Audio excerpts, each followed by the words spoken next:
तो दोस्तों, क्या हो अगर कोई देश किसी देश की सीमा के पास अपना सबसे बड़ा और विशालकाय विमान वाहक युद्धपोत उसकी सीमा के पास खड़ा कर दे और वह विमान वाहक युद्धपोत विध्वंसक मिसाइलों और दर्जनों लड़ाकू विमानों से लैस हो और उसके बाद वह देश दूसरे देश को धमकी दे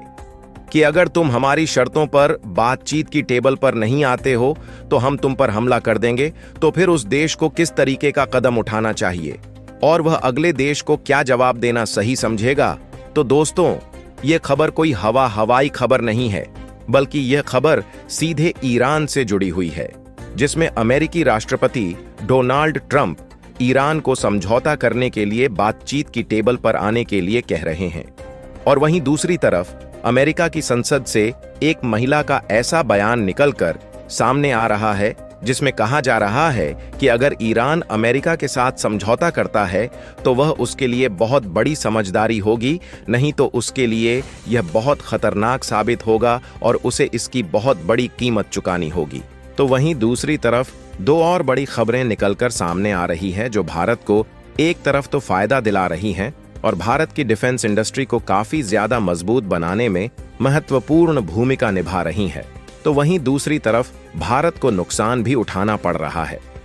जी हां दोस्तों, बहुत बड़ी डेवलपमेंट निकलकर सामने आ रही है जिसके बारे में हम इस वीडियो में आसान भाषा में समझने वाले हैं। लेकिन वीडियो में आगे बढ़ने से पहले अगर आप इस चैनल पर नए हैं तो आप इस वीडियो को एक लाइक करके चैनल को सब्सक्राइब जरूर कर लीजिए।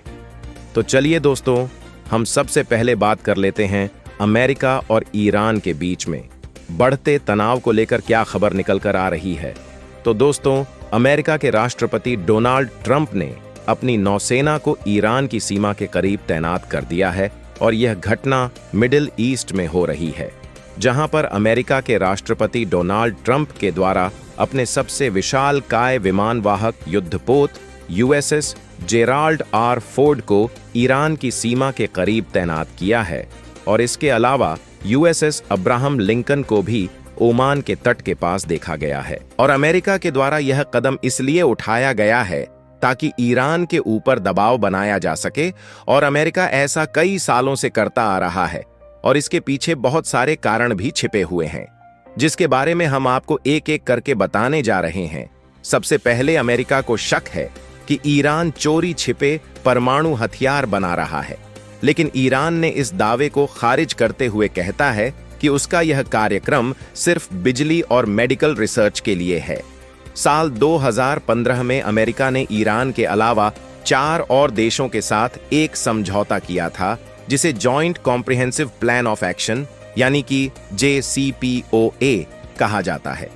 और यहीं पर अमेरिका ने ईरान के अलावा 4 और देशों के साथ एक रणनीतिक खेल खेला जिसमें अमेरिका ने ईरान के ऊपर लगाए गए प्रतिबंधों में राहत देने के बदले ईरान की परमाणु गतिविधियों को सीमित करने की मांग की और इस पर जुलाई साल 2015 में ईरान और P5+1 शक्तियों के साथ समझौता किया,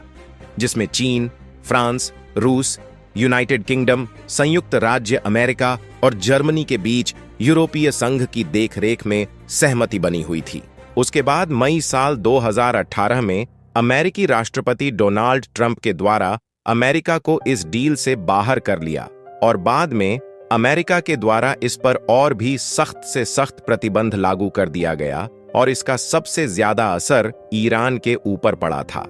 क्योंकि अमेरिका ने ईरान पर सबसे ज्यादा प्रेशर बनाया, जिसमें अमेरिका ने ईरान के ऊपर प्रतिबंधों को लागू किया और ईरान के तेल निर्यात पर पूरी तरह रोक लगाने की कोशिश की गई। इसके अलावा अमेरिका ने ईरान को अपनी बैंकिंग प्रणाली स्विफ्ट और अंतर्राष्ट्रीय बाजार से बाहर कर दिया, जिसके कारण ईरान को व्यापार करने में बहुत सारी कठिनाइयों का सामना करना पड़ा और इसी वजह से ईरान का व्यापार लगभग ठप हो गया था।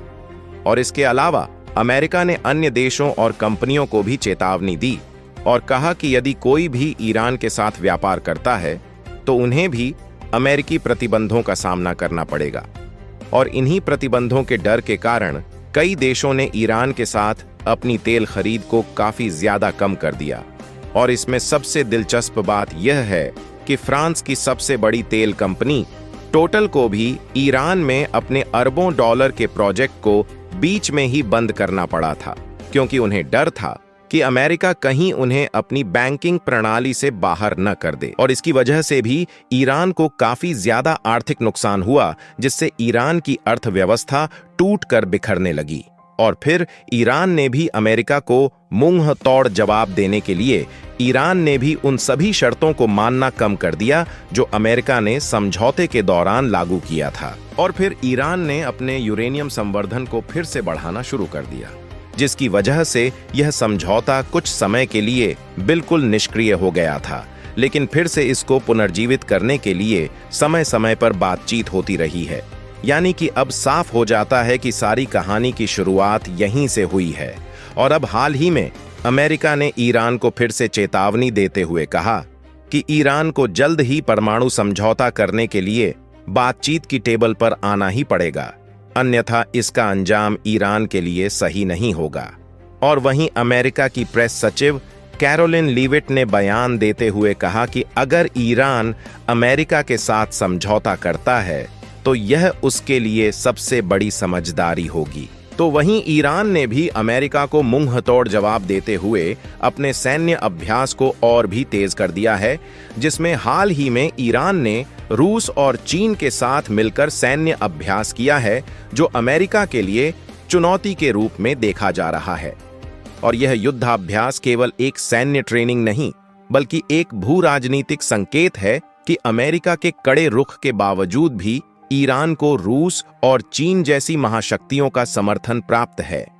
तो चलिए अब हम दूसरी बड़ी खबर की बात कर लेते हैं, जो भारत की डिफेंस इंडस्ट्री को कई गुना ताकतवर बनाने वाली है और भारत को आयातक देश से निर्यातक देश में किस तरीके से बदलने वाली है। उन सभी जानकारी को हम विस्तार से समझते हैं। सबसे पहले आप अपनी स्क्रीन पर न्यूज़ 18 की एक रिपोर्ट को देख ही सकते हैं, जिसमें बताया जा रहा है कि अब भारत तेजस और सुखोई का बाप भारत में बनाने वाला है, जिसकी वजह से रूस, चीन और अमेरिका के पैरों तले जमीन खिसक गई है। और अब आप इसी रिपोर्ट के नीचे देखेंगे, जिसमें साफ साफ लिखा गया है कि अब भारत और फ्रांस के बीच डिफेंस पार्टनरशिप लगातार मजबूत होती जा रही है। और हाल ही में भारत ने फ्रांस के 114 राफेल फाइटर जेट की डील को हरी झंडी दे दी है और यह सौदा करीब 3.25 लाख करोड़ रुपए का है। यदि यह डील भारत की शर्तों के अनुसार हुई तो भारत डिफेंस सेक्टर में एक बड़ी छलांग लगा सकता है। देखिए, इस डील में फ्रांस भारत को 18 राफेल फाइटर जेट लड़ाकू विमान को सीधे भारत भेजेगा, जो कि फ्रांस से पूरी तरह से बनकर भारत आएगा। इसके अलावा 96 राफेल फाइटर जेट का निर्माण भारत में ही किया जाएगा और 114 राफेल फाइटर जेट में से जो 88 राफेल फाइटर जेट होगा वह केवल सिंगल सीटर ही होगा। और इसके अलावा जो 26 राफेल फाइटर जेट होंगे वह 2 सीटर होंगे, जिनका उपयोग ट्रेनिंग के लिए किया जाएगा। और सबसे दिलचस्प बात यह है कि जिन 96 राफेल फाइटर जेट का निर्माण भारत में किया जाएगा और उनमें जो भी कंपोनेंट का इस्तेमाल किया जाएगा वह लगभग 50 से 60% तक स्वदेशी कलपुर्जों का उपयोग करने का लक्ष्य रखा गया है, जिससे मेक इन इंडिया को एक नई पावर मिलेगी और भारत डिफेंस सेक्टर में एक बड़ा एक्सपोर्टर देश के रूप में उभरेगा। तो चलिए अब हम उस खबर की भी थोड़ी चर्चा कर लेते हैं, जिसकी वजह से भारत को थोड़ा नुकसान उठाना पड़ रहा है। दरअसल तारिक रहमान बांग्लादेश के नए प्रधानमंत्री बनते ही भारतीय एयरलाइन के खिलाफ एक बड़ा फैसला लिया है, जिसमें उन्होंने एयर स्पेस को रोक दिया है। और उनका कहना है कि बकाया भुगतान राशि को न चुकाने के कारण भारतीय एयरलाइन को बंद कर दिया गया है और इसकी वजह से भारतीय एयरलाइन को लंबी दूरी वाले दूसरे रास्तों का इस्तेमाल करना पड़ रहा है, जिसकी वजह से भारतीय एयरलाइन के शेयर में 1% तक की गिरावट देखने को मिल रही है। लेकिन कंपनी ने पहले ही दिसंबर साल 2025 के तिमाही में ही 269.27 करोड़ रुपए का घाटा दर्ज किया था। तो दोस्तों, अब सवाल आपसे है कि क्या बांग्लादेश के द्वारा उठाया गया यह कदम सही है या फिर गलत? क्योंकि भारत ने जिस तरीके से बांग्लादेश की आर्थिक रूप से 60 करोड़ रुपए की मदद की थी, उसके बदले में बांग्लादेश ने भारत को इस तरीके का झटका दिया है और अब भारत को बांग्लादेश के खिलाफ किस तरीके का कूटनीतिक और रणनीतिक कदम उठाना चाहिए, आप अपनी राय हमें नीचे कमेंट बॉक्स में जरूर बताएं। और अगर आपको हमारी यह वीडियो नॉलेज से भरपूर लगी है तो आप हमारी इस वीडियो को एक लाइक करके अपने मित्रों के पास शेयर जरूर करें ताकि उन्हें भी जानकारी मिल सके। और इसी तरह की और भी नॉलेजेबल वीडियो देखने के लिए चैनल को सब्सक्राइब करके बेल आइकन को ऑल पर जरूर सेलेक्ट करें। जय हिंद, जय भारत, वंदे मातरम।